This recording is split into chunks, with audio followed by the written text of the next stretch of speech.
দুইজন মিলে অর্ধেক অর্ধেক টাকা দিয়ে এক নামে কোরবানি করলে কি কোরবানি হবে? বোন আয়েশা, কোনো অবস্থাতেই এভাবে কোরবানি হবে না। কোরবানি বিশুদ্ধ হওয়ার জন্য শর্ত হলো যে কোনো একজন ব্যক্তি একটি ছাগল, দুম্বা, ভেড়া কোরবানি করতে হবে, কিংবা গরুতে একটি ভাগ পূর্ণাঙ্গভাবে একজন ব্যক্তি নিতে পারেন। যদি দুইজন মিলে গরুর একটা ভাগ নেন কিংবা একটা ছাগল দুজন মিলে দেন বা একাধিক ব্যক্তি মিলে দেন, তাহলে কোরবানি কারোরই বিশুদ্ধ হবে না, কারণ একটি ছাগল শুধু একজন ব্যক্তির পক্ষ থেকেই যথেষ্ট হবে। আর গরুতে এক ভাগ একজনের তরফ থেকে যথেষ্ট হবে। সর্বোচ্চ 7 ভাগ বা 7 জন ব্যক্তির তরফ থেকে গরু কোরবানি করা যাবে। এটি নবী করিম সাল্লাল্লাহু আলাইহি সাল্লাম থেকে স্বীকৃত হাদিস দ্বারায়।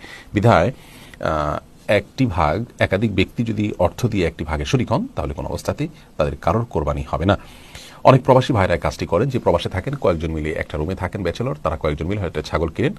তো এরকম করলে তাদের কারোর কোরবানি হবে না। যদি কোনো একজন তাদের তরফ থেকে কোরবানি করেন এবং সবাই খান, সেটি ভিন্ন কথা। অথবা সবাই মিলে একজনকে টাকা ডোনেট করলেন যে তোমাকে আমরা হাদিয়া দিলাম, তুমি কোরবানি করো, তখন সে তার পক্ষ থেকে কোরবানি করলে তাহলে অন্তত একজনের কোরবানি হবে, সবার পক্ষ থেকে হওয়ার কোনো সুযোগ নেই।